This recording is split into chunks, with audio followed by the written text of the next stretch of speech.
What is going on, everybody? We are back with another episode of the Philly Faithful podcast here on Wednesday, October 2nd. I am your host. My name is Troy Brock. You can find my writings at Sports Illustrated. You can follow me on socials at Troy B Baseball, and you can follow the show on socials at Philly Faith Pod. Faith spelled just like the podcast. And make sure you check out our national baseball podcast, where I am the third man along with Lindsey Crosby and Christian Rao, called First Pitch. Thank you for joining us today. Make sure you like, follow, comment, rate, subscribe. Give us that 5-star rating on Spotify so this podcast can be shown to more Phillies fans just like you. And we are going to jump right on into it today, and we are going to recap the game yesterday that has Phillies playoff implications. And that game would, of course, be the New York Mets at the Milwaukee Brewers in game one of their National League Wild Card Series.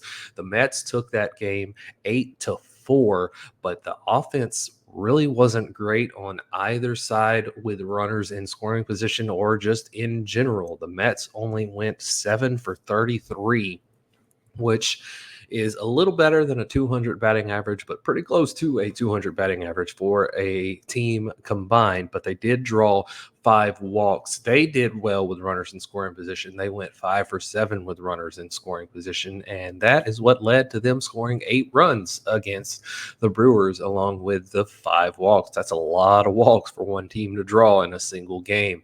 And if you want to win a game, then you cannot give up that many walks in one game. And if you want to win a game offensively, then drawing that many walks definitely helps.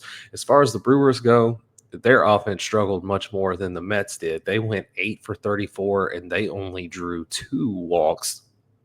And they went 4 for 13 with runners in scoring position. So they had a problem scoring runners when they were in scoring position.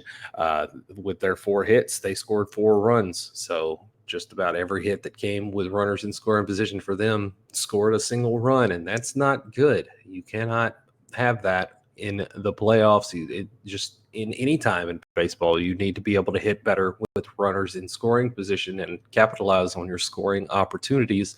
And the Brewers did not do that yesterday. They do have game 2 later on today, so we will see how that will go. Like I said yesterday, the Phillies would probably rather prefer to play the Brewers in the National League Division Series, which starts on Saturday. But the Phillies will have no problem with either team because the Phillies have the better roster, the better pitching staff, the better lineup, the better bullpen. The only thing that either team has over the Phillies is maybe one guy here and there. And as far as the Brewers go, they're one guy that's better than any of the Phillies is Devin Williams in the bullpen. And as far as the Mets go, they're one guy that's better, that rates better positionally than the Phillies guy at that position is Francisco Lindor, who rates much, much better than Trey Turner offensively and defensively at the shortstop position. I've written about Trey Turner before not being a good fit on the Phillies, and that was coming from someone that was excited about the Trey Turner signing by the Phillies, and it was one of the many signings by the Phillies that I have predicted over the years, along with Bryce Harper and Zach Wheeler, and I broke it down granularly, and Trey Turner is just really not that great of a hitter. And the Phillies are a much better team when he's not on the field than when he is on the field, and it's statistics back that up. I mean, I'm no longer with that publication that I wrote that article for, so I'm not going to plug it here. But statistically, the Phillies are a better team with Trey Turner off the field than they are with him on the field. But Mets are 1 win away from the National League Divisional Series against the Phillies. The start time for the National League Division Series games on Saturday and Sunday have been announced. The Phillies will be playing at 4:08 p.m. Eastern both days, and they will be on Big Fox. FS1 is getting the other NLDS series, and so the Phillies will be on Big Fox. They're getting the earlier start time, but they're getting the better channel with more potential for more viewers, which is good. kind of disrespectful. The Phillies, regardless of record, are the best team in baseball, and the Phillies have just continued to be disrespected left and right by everybody, national, local. It's insane how the Phillies are not getting the proper recognition that they deserve. The Phillies play in a much harder division than the Dodgers play in, and that's why the Phillies have three more losses than the Dodgers, I'm pretty sure. And there's no other reason for that. If the Phillies played in the same division as the Dodgers, the Phillies would probably have 105, 110 wins, getting to play against the Giants and the Rockies regularly. And it's insane to me that people don't understand that. And it's the hype, it's the hype. The Dodgers are always going to be the hyped up team. It's like the Yankees. The Yankees are always going to be the hyped up team. And yes, both teams made the playoffs, but realistically, neither team has a shot at the World Series just because of the way their roster is constructed. The Yankees offensively are Aaron Judge, Juan Soto, and the boys. And then the Dodgers offensively are Shohei Ohtani, Mookie Betts, Freddie Freeman, and the boys. And the Dodgers have absolutely no pitching to speak of. Their best pitcher right now is Jack Flaherty, and we'll have to wait and see what he can do in the playoffs. And then the Yankees, their pitching staff is a little bit better than the Dodgers, but it's still not great. They have Garrett Cole and the boys, essentially. Luis Gil, maybe. Hill, sorry, pronounced his name wrong. Luis Hill, maybe. But realistically, the Dodgers and the Yankees are not constructed well and not constructed to win the World Series. And it's the hype gets to the national broadcasters, national analysts, and stuff. But I'm not one to buy into the hype. I'm going to dig in and I'm going to see what's really going on under the surface. And under the surface, the ship doesn't swerve. As it heard how big the iceberg is. And the Phillies are the ship that ain't swerving because they are constructed to win a World Series. They have a much deeper lineup than both of those teams, a much deeper rotation, a much better bullpen, and it's going to play out that way in the playoffs. But now we're going to jump into how each of the two teams that the Phillies can potentially face in the National League Divisional Series shake up against the Phillies. We're going to use the lineups that they both employed yesterday, including the starting pitchers that they both employed yesterday. And we're going to start with the Brewers. So this is how the Brewers have shaped up against the Phillies this season. The Brewers led off yesterday with second baseman Bryce Turang, and Bryce Turang hit 158, 200, 158 against the Phillies in their matchups this season. That's not great. That's not a good leadoff hitter.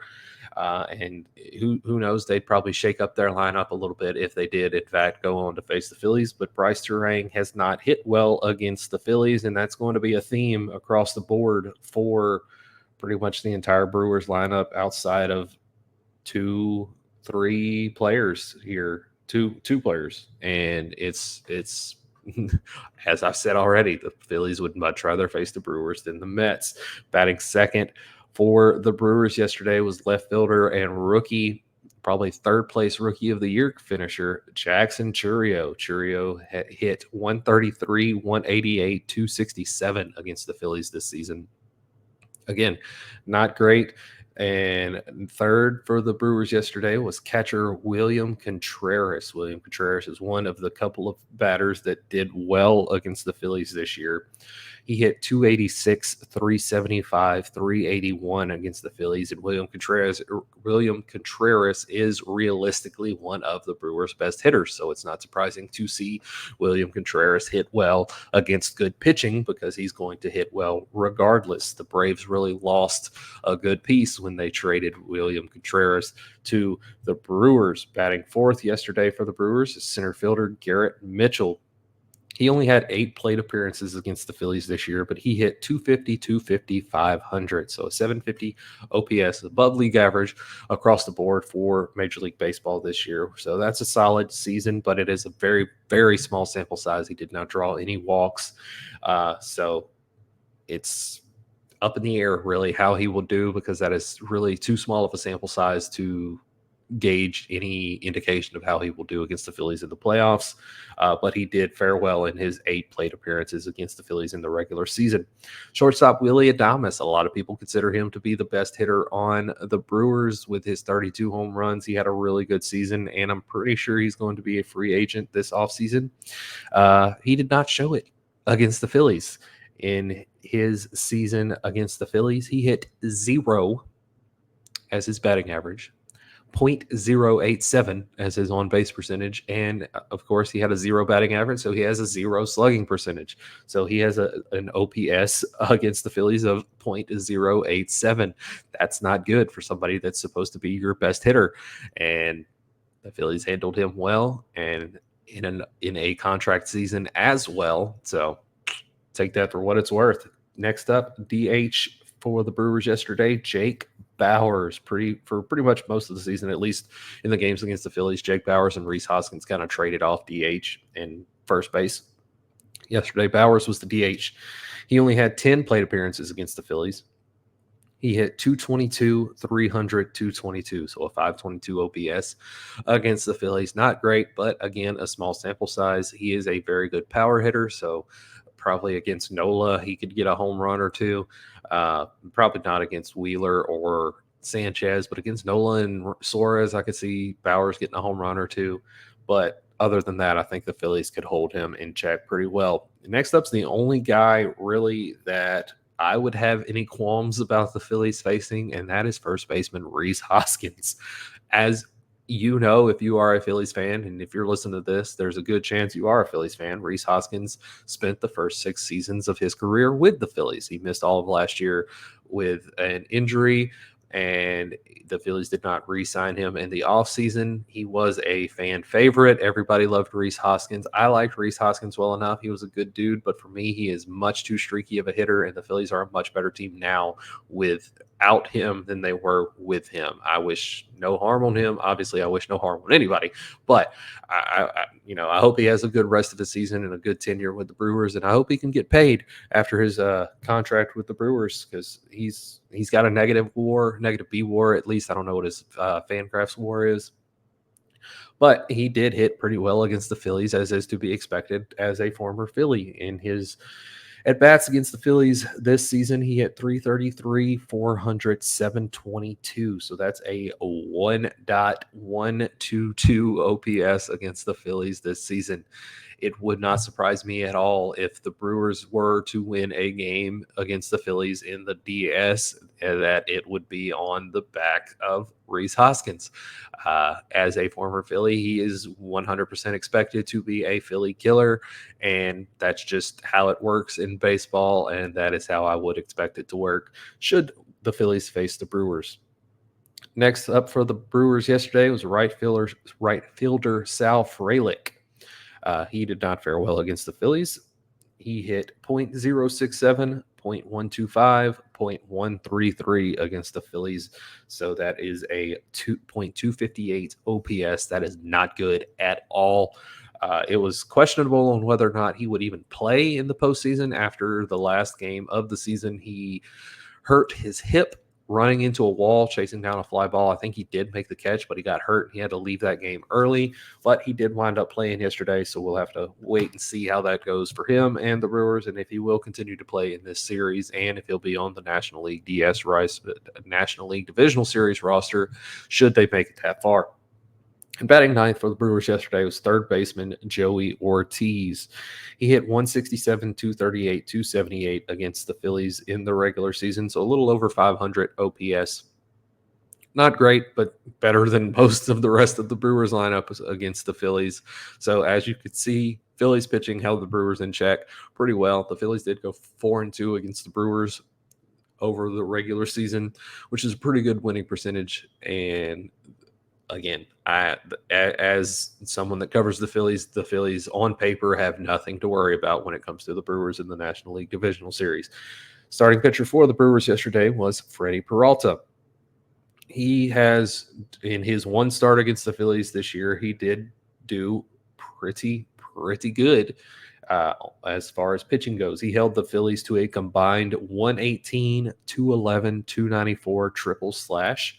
He had a 1.80 ERA in 5 innings pitched, a 0.8 whip, which means he gave up zero point 0.8 base runners per inning across those 5 innings, and he struck out 9 in 5 innings. I did watch that game, covered that game, and it was he did pitch very well in that game, and it was kind of surprising to see the Phillies struggle against him. Could just be that they haven't faced him that much, but he did pitch very well, and I would expect him to pitch very well again should he face the Phillies if the Brewers get that far and he gets the nod to start one of those games. He did not pitch that well yesterday against the Mets. They knew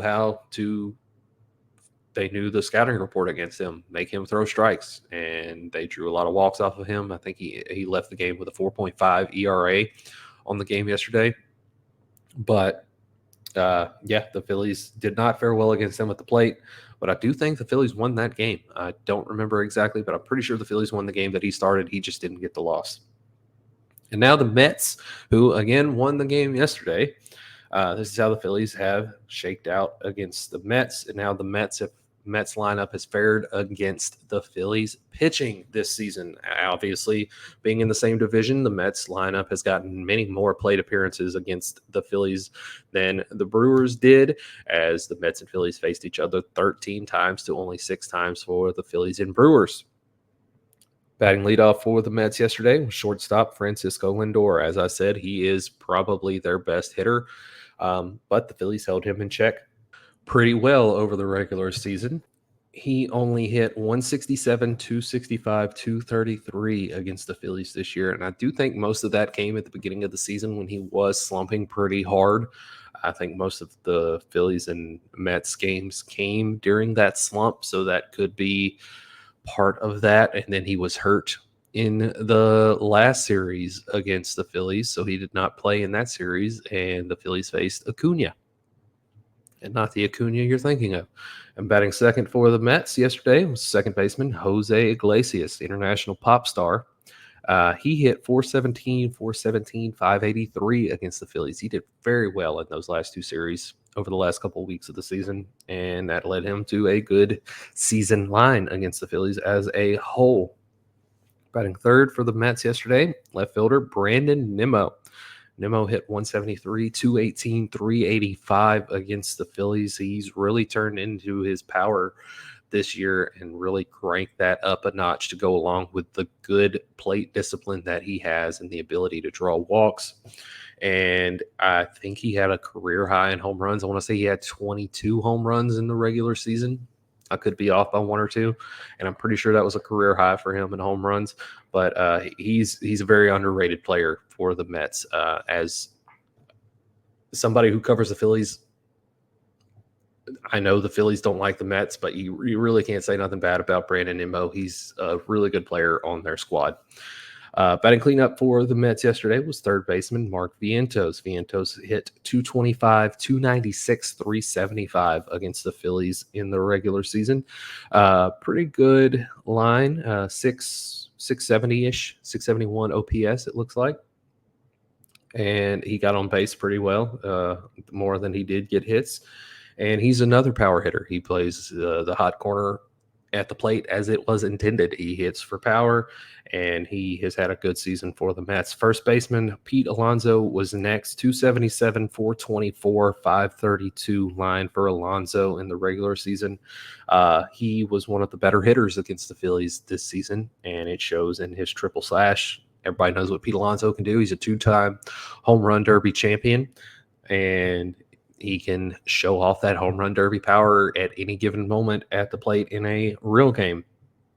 Next up, DHing for the Mets yesterday was Jesse Winker. He hit 103, 297, 207 for the Mets, but he hit some key home runs and extra base hits for the Mets when it mattered most against the Phillies. I remember texting a friend of mine who covers the Reds, Drew Crabtree, and Jesse Winker is a former Red, and I texted him how It was not good that Jesse Winker was on the Mets now because he was going to be a Philly killer. And while his triple slash does not look that great against the Phillies as a whole, he did have some key hits and key moments for the Mets. Next up yesterday for the Mets was right fielder Starling Marte, a good hitter, did good hitter things against the Phillies in the regular season. He hit 313, 421, 438. So, again, another of their better hitters against the Phillies in the regular season, just across the board, average, on base, power. He did it all for the Mets against the Phillies, and he's somebody you got to watch at all times and has been that way throughout his career. Then playing center field for the Mets yesterday was Tyrone Taylor. He hit 276, 364, 379 against the Phillies. He's not somebody you would expect to have a good batting line really against anybody, as he is a glove first outfielder, and he hit really well against the Phillies. Just up and down the board, they hit really well against the Phillies. Catcher next, Francisco Alvarez, 294, 368, 882 line against the Phillies. He hit some home runs, and he hit them when they mattered most. He batted at ninth for the Mets yesterday. Probably can expect him to bat a little higher in the series against the Phillies should they make it that far, and maybe even today in their next game against the Brewers, he might bat higher in the lineup, but he did fare very well against the Phillies in the regular season. And starting for the Mets yesterday was Luis Severino. He held the Phillies to a combined 186, 239, 395 triple slash in 12 innings over 2 starts. He had a 0.917 whip, 12 strikeouts, and a 4.5 ERA. So the Phillies were able to score runs despite not being able to really hit the ball that much. They hit the ball more against Severino than they did against Peralta. And Severino allowed 0.917 base runners per inning and struck out guys at a much lower clip than Peralta did. And the Phillies were able to capitalize on that and score more runs against Severino than they did against Peralta. Again, on paper, the Phillies have the better roster. On paper, the Phillies are the better team than the Mets. The matchups, it's not really close in the talent that the Phillies have against the talent that the Mets have. The Phillies have far and away the better talent top to bottom. They have the deeper roster. They have the deeper lineup. They have the deeper pitching rotation. They have the deeper bullpen. If you look at Edwin Diaz crumbles in the big moments. He came in with a lead in the 8th inning against the Braves on Monday in the first game of that doubleheader, and he's the one that gave up the lead in the 8th inning, which the Mets did come back and win it. But Edwin Diaz gave up the lead, and that is just something that he does day in and day out. And it's insane to me that the Mets paid him as much as they did, and it's insane to me how popular he is with how much he crumbles in the big moments. And there will be big moments should the Mets make it to face the Phillies in the National League Divisional Series. And if he's pitching those big moments, there's nothing to worry about for the Phillies or the Phillies fans because he's going to crumble. He does not fare well in the big moments. He had a couple of good seasons with the Mariners, but they don't have big moments. The New York Mets have a lot more big moments, and there's a lot brighter of a spotlight on you in New York than there is in Seattle. And he crumbles in those moments. So there's nothing to worry about for the Phillies if they were to face the Brewers. There's nothing to worry about for the Phillies if they were to face the Mets. The National League Divisional Series at this point on paper is nothing more than an obligation to get to the next round of the playoffs and see who the Phillies will be facing in the National League Championship Series in their quest to make the World Series for the second time in 3 years and what should be the third time in 3 years. But Craig Kimbrell made sure that didn't happen for the Phillies last year. But that is going to be it for our episode today. Hope you enjoyed it. Make sure you like, comment, follow, give us a 5-star rating on Spotify so this show can be shown to more Phillies fans just like you. Subscribe on YouTube so you can be notified when a new episode goes live. And check out our daily podcast, First Pitch, where I am the third man along with Lindsey Crosby and Christian Rao. Talk about the baseball on a national scale daily. And on Saturday, it is Christian and I. Throughout the week, I fill in when needed, but it is mostly Lindsay and Christian throughout the week. And follow me on socials at Troy B Baseball. Find my writings over on Sports Illustrated, and follow the show on socials at Philly Faith Pod, faith spelled just like the podcast. And until the next time, I've been Troy. You've been awesome. Peace, love, and rock and roll. I'm out. Bye.